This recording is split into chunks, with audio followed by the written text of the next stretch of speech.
Howard goes up into space at the end of season 5 and begins season 6 in the space station for the first few, and progressively starts to get a little more stir-crazy, a little more hirsute, and misses Earth, and not his mother, but she tracks him down in space. And he misses his wife and gravity. And I think we pulled it off. I think we earned it, which I guess is sort of rare in a sitcom. It was believable that this little guy is gonna get married and shoot up into space moments after and kind of be there for the duration. So yeah, it was probably, I think, unprecedented. Ignition sequence start. 6, 5, 4, 3, 2, 1, 0. All engine running. Liftoff. We have a liftoff.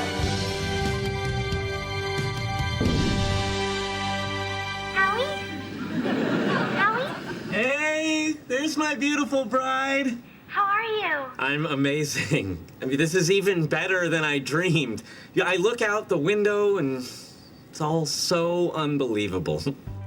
People thought we really went to the space station, and there was a moment where I feel like in the writer's room they're like, we could just send Simon. He's small, just shoot him up there.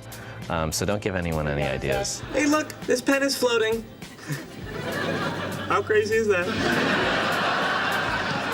We had to do all of our own slow-mo kind of non-gravity acting, which was a challenge because it's sort of like acting underwater. And then there were special effects. We were on like a pulley and a bicycle seat, and there was some chafing. Still slowly recovering, but otherwise, yeah, it was unlike anything I've really done.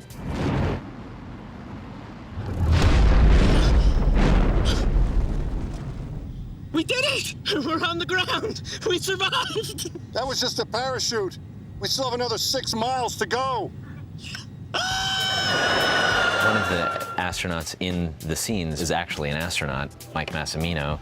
He kept saying what a flashback it was for him and how the room was the same, and even crew members on the set, that it reminded him of crew members there. The set that we've had, a lot of experts got involved with helping them build that, so it really looks exactly like the real thing. I got a little bit involved with helping them set this up, and quickly they got over with my understanding of it, because they wanted real detail of the spaceship dimensions and exactly where everything looks, and they looked at lots of pictures and video, and they talked to lots of people. What's wrong? Nothing.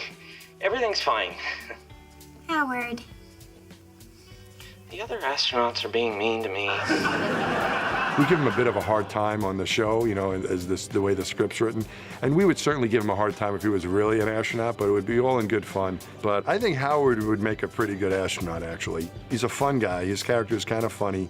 He seems like a good guy.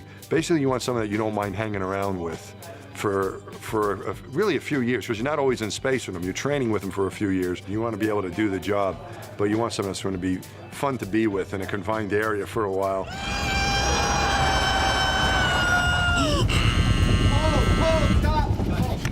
I haven't heard screaming like I've heard from Howard, so I guess that's probably the biggest difference. He seems to be a little more emotional than what you would expect. Let's let that last scream go a little longer, if you can. You want us moving around a little bit? Yeah, let's all right, let's just, you know. Now I can say I'm not really an astronaut anymore, but I play one on TV. I can say that, but I'm still really an astronaut, so I'm not really sure how to phrase it.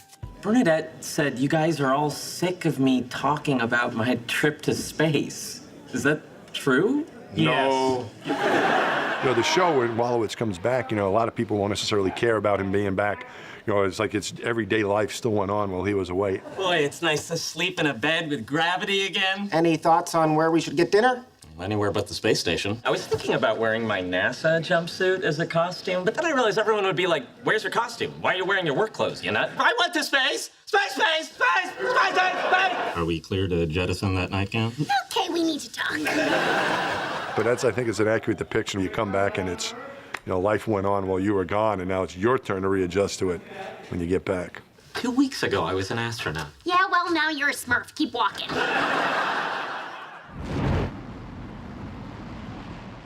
I did not meet Buzz Aldrin, actually, because he had a very strict schedule on Earth here. But I did get to see his moment, and it was poignant. Quiet, please, gang. Quiet backstage, please. And camera, action. Here you go. It's a Milky Way. I'm an astronaut. This one's a moon pie. I walked on the moon. What have you done? All of the astronauts that we've met through the show, you talk about physicality. Watching these guys, there is a worldliness about them that I think is untouchable. And they all have this same astronaut stance, kind of like Buzz Lightyear, I swear to God. They all have just this bravado about life. There was something you can't touch, but you can just feel when you're in their presence, it was a dream. Well, it takes a lot more preparation to go into space. Years of preparation. And you don't get to retake things. You get one take, and it's got to be right. Houston, Atlantis, roll program. Roger, roll, Atlantis. 528 people have been into space. That's a pretty big number. 60 seconds. Lights on. But only 24 people have reached the moon. Okay, engine stop. And of those 24, only 12 walked on the surface of the moon. Houston, Tranquility Base here. The Eagle has landed. And I was one of the first two. Now, that's a pretty small number.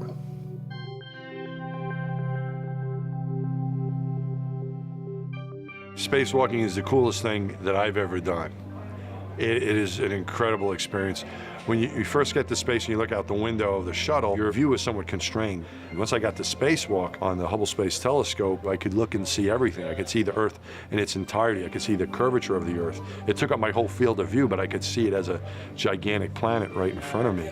For me, that first reaction when I really had a chance to look at it from my spacewalk was just to turn my head, because I felt like, this is too beautiful. I'm not supposed to see this. I was more or less overcome by what I was looking at. And I looked a second time and I started to tear up a little bit from just the beauty that I was seeing. And then I got really worried, because if you get water inside your spacesuit, you can cause trouble. You could short something out. And if I did that, there'd be an investigation and they'd ask me what happened, and I'd have to admit that I was crying. We gave Wallowitz the name Fruit Loops. I was going to get the name Crybaby. So I immediately got myself under control and looked a third time. And on that third time, what went through my mind was, this is what heaven must look like. I really felt I was looking into paradise, viewing our planet. That's how beautiful it is. So there aren't any words to describe it, but that was my emotion looking at it from space. I've been lucky enough to be into space twice. One in the two-person Gemini spacecraft, and of course Apollo 11, that was given the chance to make an attempted landing, and we were very successful as we landed on the Sea of Tranquility, and were there for about 20 hours outside, for about 2.5 hours walking around on the magnificent desolation of the surface of the moon. That's one small step for man, one giant leap for mankind. My advice to anyone going into space is, it may turn out to be a once-in-a-lifetime experience. And since it is such a rare thing, enjoy every moment of it and be curious about everything you see. Think very carefully about everything that you do so that you can remember, come back, and then tell your friends all about the fun it was in space. Hi, I'm astronaut Rick Searfoss. I flew the space shuttle 3 times, twice as a pilot, once as a commander. Now I'm the chief test pilot for a company called X-Core Aerospace. And we're on the verge of having the ability with our Link suborbital space plane to take folks like you into space. Who wants to go to space? Who wants to go to space? Yes, so Big Bang Theory is sending a fan to space. That I also think is unprecedented. We did that at Comic-Con. We actually had sort of a raffle kind of system. So I got this right. One of those envelopes has a ticket that gets you into space. Absolutely. Wouldn't it be horrible if this was all a joke? We were like, bazinga, and like nothing happened. I think it was so shocking that people literally were kind of waiting for us to say, okay, just obviously you can't send a person to space. It's true. Oh my God! We have a winner! There is a girl who's been training and is going to go up in this sort of commercial, this new program, I'm sort of happy it's not me, because pretending to do that in Burbank is a little less scary than doing it near the sun. Congratulations. What's your name? Mercedes. Mercedes. Great. Well, you're going to have a life-changing experience. I can't wait to fly with you on board Lynx. Oh my gosh. All right. Unfortunately, they don't have the means of getting her back, but no. The Big Bang Theory, going where no sitcom has gone before. You know, when I grew up, we didn't use the word cool, but today what is cool is to think about space. And one of the things that we've learned to think about is the beginnings of time, the beginnings of the universe that came about with the Big Bang Theory.